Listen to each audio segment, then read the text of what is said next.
Hello, I'm Brandon Stover, and today we're going to cover creating your own products and services in order to monetize your podcast. We'll start off by understanding our audience and interviewing them to get the full picture of their pains and desires. Afterwards, we'll cover a few options that you have available to you for creating your own products and services.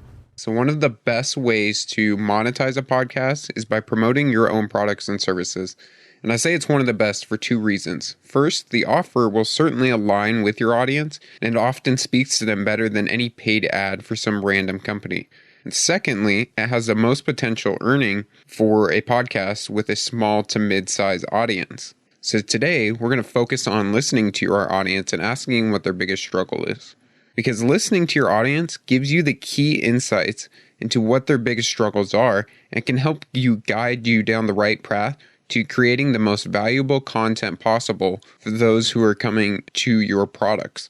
But in order to do that, we must really first understand our audience. You know, there's that famous saying that goes, build it and they will come. That's really the opposite of what I believe we should be doing when we're creating products or services. This saying supposes that you are the source that comes up with your product or service with those ideas coming out of thin air, and that once you put them out there, people just flock to you and start paying you for that idea. Where my idea of creating the right products and services for your audience has nothing to do with building anything at first. Instead, you should focus on finding out what the need is first, what your audience's biggest pain point is, and then finding out ways you can create products and services that will help solve that pain point and get your perfect customer to where they want to be. One of the most important things you can do as a business owner in this process is actually listen to your audience. They are the ones who are going to help you build a successful business. But listening is going to take effort on your part. You have to ask your audience questions, engage with them so you can learn more about them, and set aside specific time to connect with them one-on-one. You might be asking questions in your emails to your audience or at the end of your blog posts. You might ask a question on social media or in an online community you're a part of where your avatar is hanging out. You might engage with them in the comment sections of your blog or your social media, or maybe even in person at a meetup or a conference. And you might even take it one step further with a one-on-one via Skype after offering the opportunity to sign up for a 10-minute chat with you. It's really through listening to your audience and doing things like asking questions, engaging, and connecting that you'll be able to start validating the ideas that you have. Remember here, our steps are first, we need to find out what our perfect customers' pain points are, and then we'll start talking about how to find ways you can create products or services that can help solve their pain points, the solutions. So go ahead and start finding out what they need first by asking yourself, what are some questions or requests that keep coming up over and over again when my audience reaches out to me? What are some of the common themes that my audience gravitates towards in response to my content? What are some of the reoccurring struggles people are talking about in the online communities I'm a part of that are related to my business idea? Go ahead and start by creating a list of all the things your audience or those in your online communities come to you asking about or for. Try and think about what the reoccurring themes that come up here are. What I want you to do is try and make a list of at least 15 things you hear from your audience over and over and over again. One of the best ways to do it is literally to interview your ideal customer and just ask them those questions, because they're going to tell you directly, what's going on in their life, and you can provide a solution for the things that are coming up most common in their life. Some really great questions to ask during one of these times is, what is the hardest part about XYZ? Take one of the problems that most frequently come up in your audience and ask them, what is the hardest part about this problem? And then they're going to start telling you some stuff. And then you can ask, tell me about the last time you encountered this problem. So here they're probably going to tell you a story or a specific situation and when this problem came up in their life and, what was going on during that time. Then you can ask, why is this so hard? Why is this problem so hard for you? And they're going to tell you, what it really is about this problem that is making it difficult for them to have it in their lives.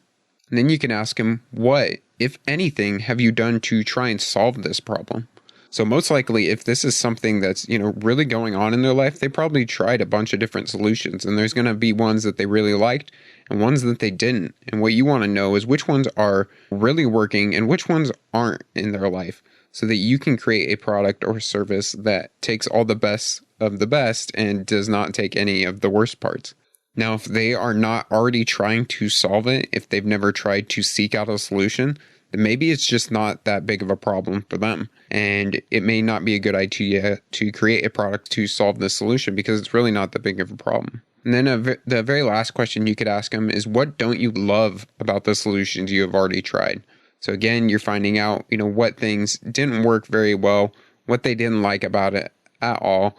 And a lot of times it's easier for people to tell you what they didn't like than what they did like. Now, 3 common errors that often come up when you are talking to your ideal customer is the very first one is talking about your idea rather than talking about their life. So you should really focus in on what their problems, what their struggles, what's going on in their life, and not so much leading them with the idea or solution that you think they have. You want to understand the problem first and come up with a solution for that problem later instead of trying to jam your solution down their throat. The second common error is talking hypotheticals rather than specifics about what's going on. So talk about what is actually happening inside of your user's life and don't talk about the thing that you want to create. So again, focus in on what's going on in their life and get specifics. Really understand how this problem is affecting them. Not, well, if we created this thing, would it hypothetically solve your problem? That's a road that you don't want to lead down again because you truly want to understand your ideal customer and what's going on in their life. And that brings me to my third common mistake, which is over-talking them and not really listening. Again, this stage is all about listening to them. So have them do most of the talking. You just sit back, you take notes, and really try to understand what they're saying. So through this entire journey, we have been studying our audience to really understand their greatest pain points and their desires. And today we're going to talk about 3 different types of products that you can make to solve the pain points that your audience has. The very first one is online courses. Online courses are one of the many information products that you can sell through your podcast. And there are 2 main benefits to selling your own course. Unlike physical products, you don't have to worry about any sort of shipping or handling or anything like that. Unlike doing affiliate sales, you get to keep all of the revenue unless, you are a partner promoting another course. And then unlike sponsorships, you don't have to continually hunt down opportunities because you're selling your own product. And by creating your own course, you guarantee that the content will be highly relevant to your audience because you know their pain points and you know their desires. And the best part is you're never going to run out of stock. It's an online course, can be sold to whoever needs these problems solved for them. Now, if you're scratching your head to try and come up with ideas for your first course, you really need to look no further than the content that you've already been making. Your podcast episodes are full of useful content that can be packaged into a course. Just ask what your listeners want to learn more about, and then create information products specifically for those things. The second thing that you can create is actual physical products.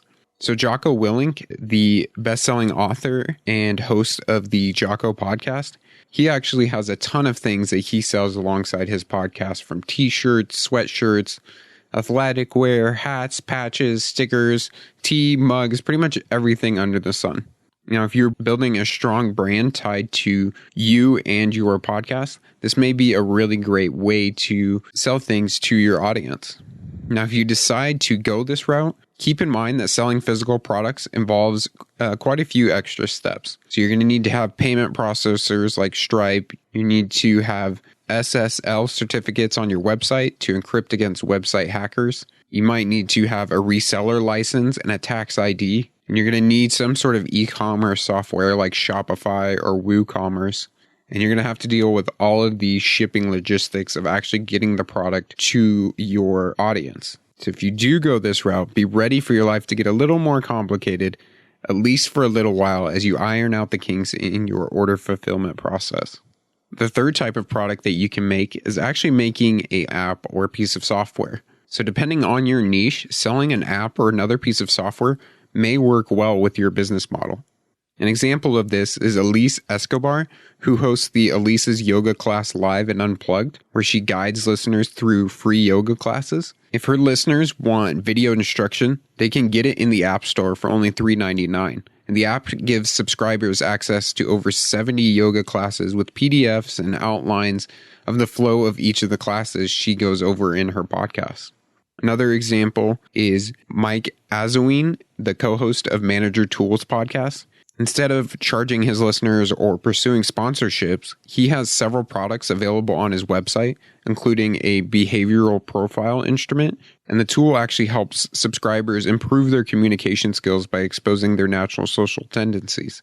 So you can see here how just a few extra little tools, gadgets, apps are going to really help your podcast listeners if the thing that you're building really resonates and goes along with the content that you're already providing inside the podcast.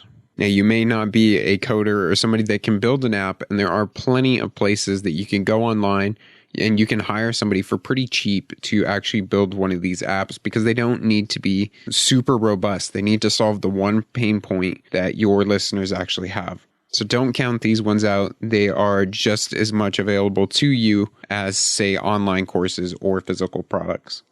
So your activity today is to go to your audience and start digging into some of their pain points, interviewing them, asking them questions, and then putting together a list of possible solutions or products that you could create in order to solve those problems for your audience.